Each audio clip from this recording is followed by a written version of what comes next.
power is not to celebrate the cross, but to celebrate resurrection Sunday. To understand that even though they laid him in the tomb, he had the power to get back up again. And because he had the power to, I can feel it. Because he had the power to get back up.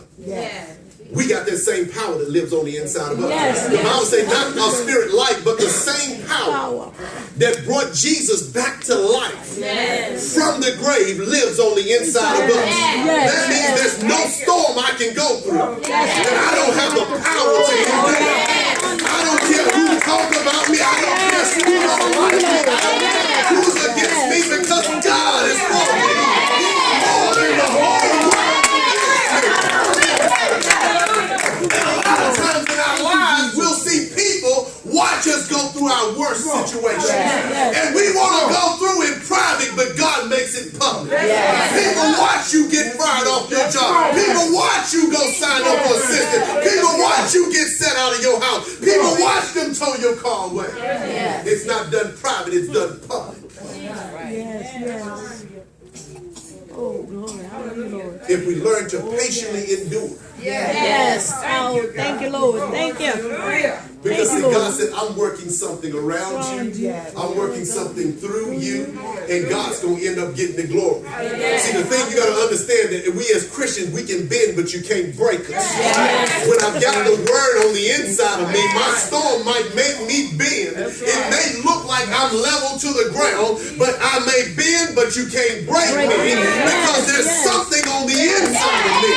See, you're looking at the clothes on the outside. You're looking at the hairdo. You're looking at the car, the crib, the cat, and the clothes. But there's something on the inside of me that make me unbreakable.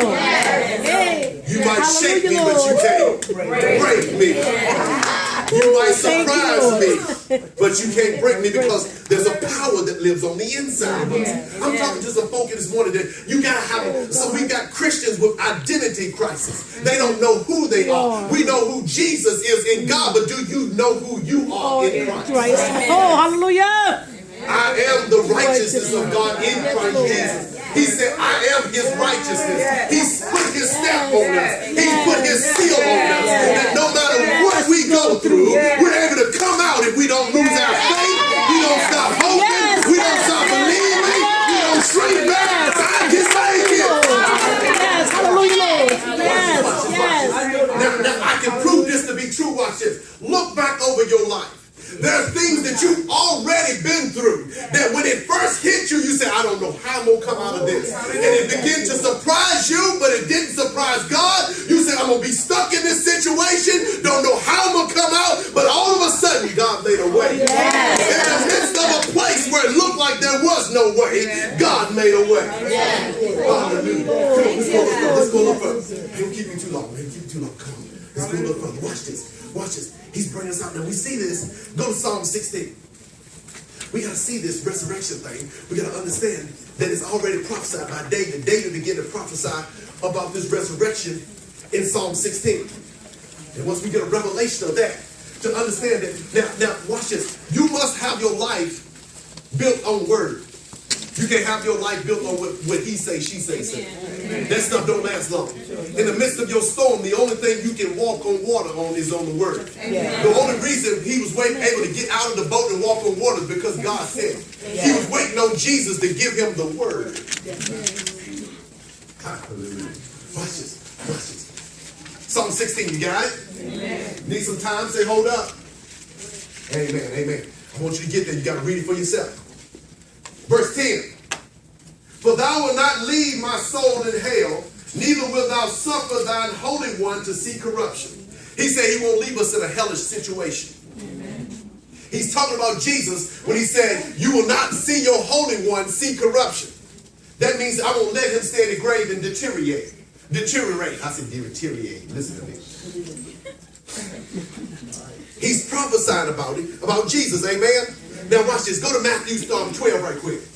Because we got an Old Testament testimony about it. Let's look at the New Testament where Jesus himself begins to talk about this resurrection. Amen?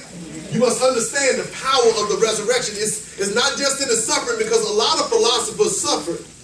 A lot of philosophers were killed because it was one man that even stood up in the Bible and he said, now leave alone. He said, if it's of God, you fight God. But if it ain't of God, it ain't going to turn out to be nothing. That's our problem. We fight folk. We say they wrong, they doing this. Don't fight them. If God ain't in it, don't worry about it. It ain't going to turn out to be nothing. That's why I don't fight the Muslims. I don't fight this person. I love everybody because we're all God's children. I don't fight their religion because if God ain't in it, it ain't going to turn out to be nothing. It ain't going to turn out to be nothing. And my thing is, you don't want to find yourself fighting God. Amen? Amen. Praise God. Matthew 12, verse 38. Matthew 12, verse 38. We're as Christians, we're not supposed to argue this word anyway. Amen. Amen. I don't know where we get to this argument match. We're trying to convince folks. Some folk you won't be able to preach to, you won't convince. They're not going to receive your God, so you got to just pray for them. They're not going to receive your God, so you got to get to a place where you don't even worry about that.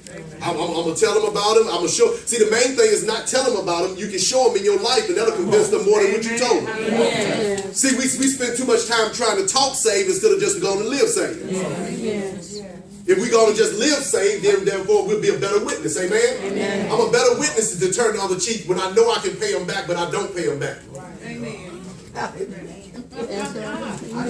Now, I know some dirt on them too, so I can sling back at them, but when I choose not to throw no dirt at them, I'm living the saved life instead of trying to tell people I'm saved. Because a lot of times trying to tell people we saved, we're just trying to convince them we saved. And a lot of times we're trying to convince ourselves we saved. Instead of just live saved. Amen. Just live the word.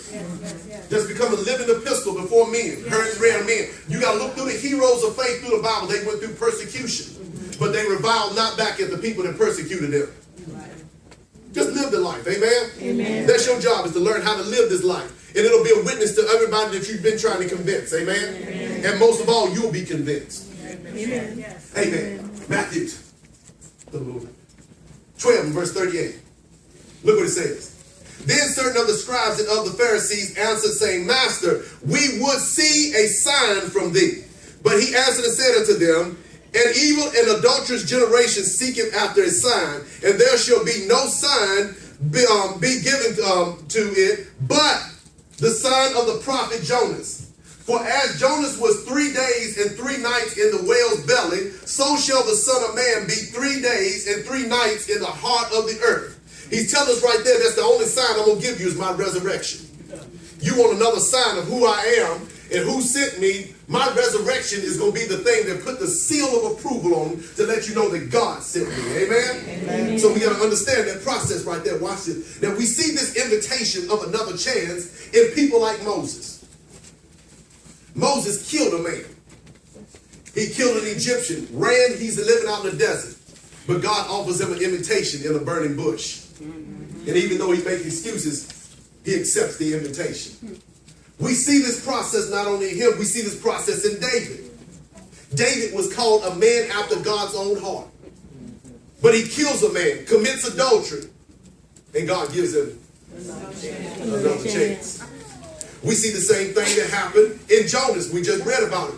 He said, I'm not going to Nineveh and tell them about God's goodness and telling them to repent because the prophecy has already come that Nineveh was going to overtake Israel. I'm not going to do it. He goes totally the opposite way, gets on a boat, sailing to Tarshish. Then he gets thrown in the water. He's in the belly, seaweed wrapped around his head, digestive juices trying to dissolve his body. He repents and God gives him another chance.